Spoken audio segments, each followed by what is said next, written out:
You know, one of the movies that I, without hesitation or reservation, am absolutely dying to see this year, one of many, is Project Hail Mary.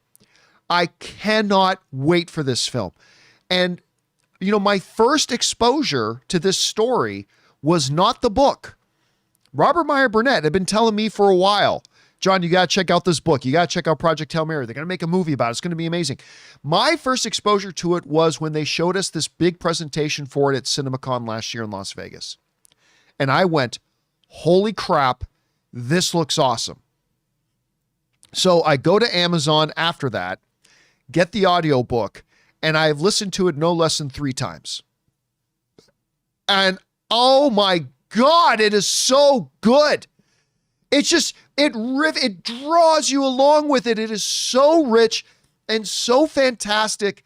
And I just absolutely loved it. The humor, it's incredible. The science. I love stories that elevate intelligence. Yes. Hey guys, being smart and being educated is actually a good thing. Like, you don't get a lot of movies that teach that anymore, but there's the way it plays out. You know, it reminds me a lot of his previous work on The Martian, which was also absolutely incredible, peppered with humor and science and drama and thrills. And Project Hail Mary, I absolutely love The Martian. Project Hail Mary has the potential to eclipse that. And I'm really, really stoked about it. Well, anyway, there's been some confusion going around about the runtime. There were reports coming out that was saying it was going to be 2 hours and 46 minutes. Then a counter report came out saying it was going to be like 1 hour and 35 minutes, which is like way off from the first prediction. But now, Phil Lord of Lord and Miller, the guys actually directing the movie, have let us know what it is officially. And it's officially 2 hours and 36 minutes. You can see this from Phil Lord's social media. It says, we've seen a lot of confusion around the runtime of Project Hail Mary. We're happy to share that it was confirmed to us directly that the official runtime is, here it is, 2 hours and 36 minutes. And yes, we think that length will make a lot of fans very happy. Okay. Rob, you know, to me, the issue of runtime is often not really relevant because longer does not equal better. Shorter does not equal better.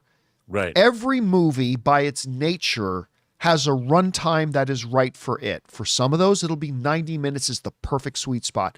For some, 2 hours and 45 minutes is the perfect sweet spot. So there's no real thing. But I must confess, after reading and going through Project Hail Mary, the audiobook, I remember after my first listen to it, my thought was, how the hell do you do this in one movie?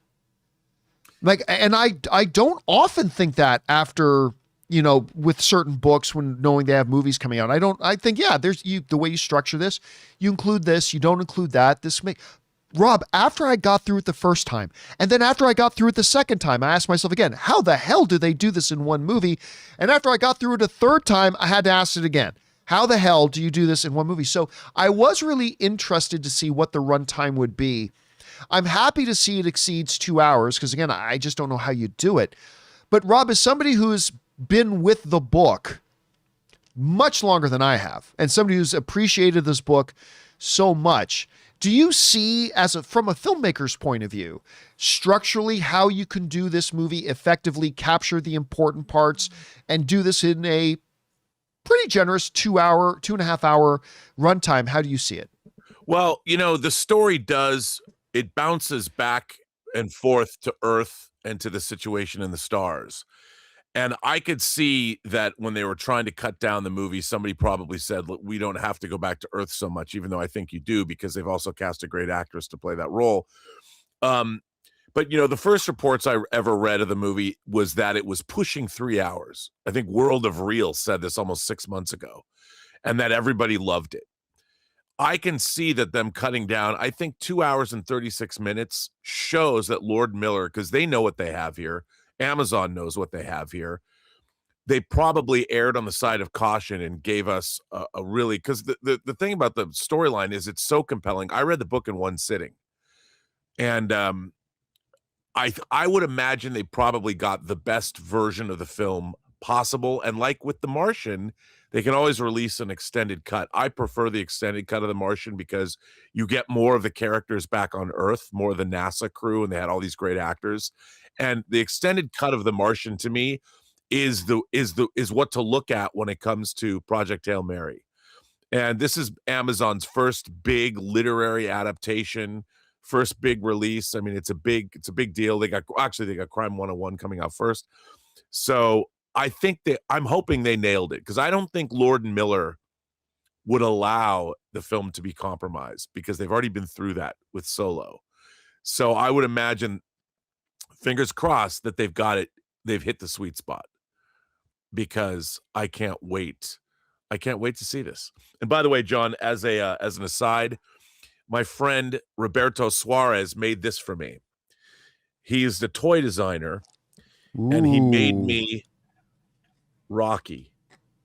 Oh my God, he made you Rocky. Rocky is on a medical, he made me a Rocky with his tool belt and things like that.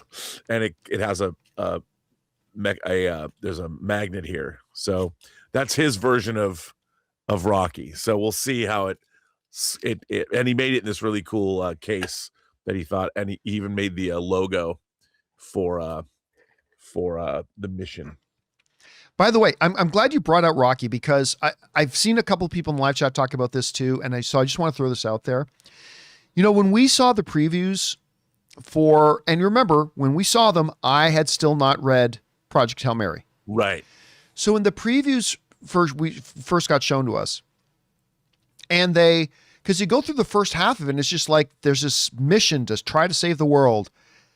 And then they put in it, and he runs into an alien. That instantly brought up the thing of, oh my God, should you be showing that in the previews? Yeah, I wish they kind of didn't. But you know, that was my big thought. And I've seen a lot of other people kind of bring that up too. But after reading the book, you're like, right.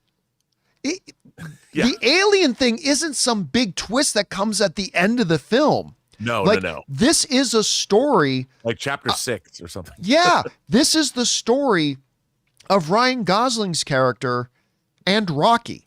That it's their story. And so I don't know. It's not something that happens late in Act 2. No, this is early in the story, and then the whole rest is. So I don't know how you actually promote this film without promoting it for what it is. And what it is, it's a story of, I forget, what is Ryan Gosling's character's name again? Rylan. It's him and Rocky. It's their story. And what I love about, John, I think, and you'll probably back me up on this, it was, how do you communicate with an alien that's so alien that it's not a humanoid looking alien? You don't have a universal translator, and you have to create a language for yourself and a way to communicate, which is of course the language of science. And it's so compelling to watch a populist action adventure science fiction first contact story, but it is so smart.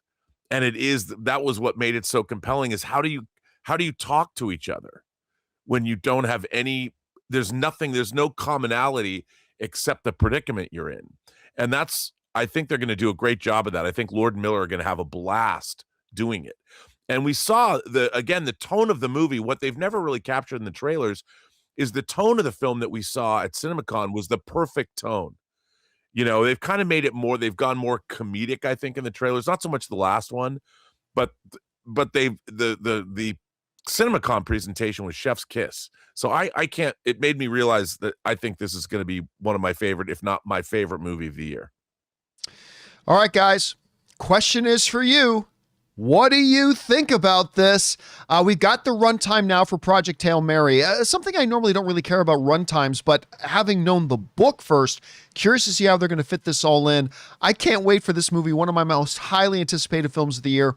Whatever you guys think about it, jump down to the comment section below and let us know your thoughts. Hey guys, thanks so much for watching this video. Make sure you like the video, leave a comment, and subscribe to our channel. And don't forget, we have a daily podcast called the John Campea Show podcast, available on Apple Podcasts, Spotify, or your favorite podcasting app of choice. Go and subscribe to it today so it'll be there when you need it.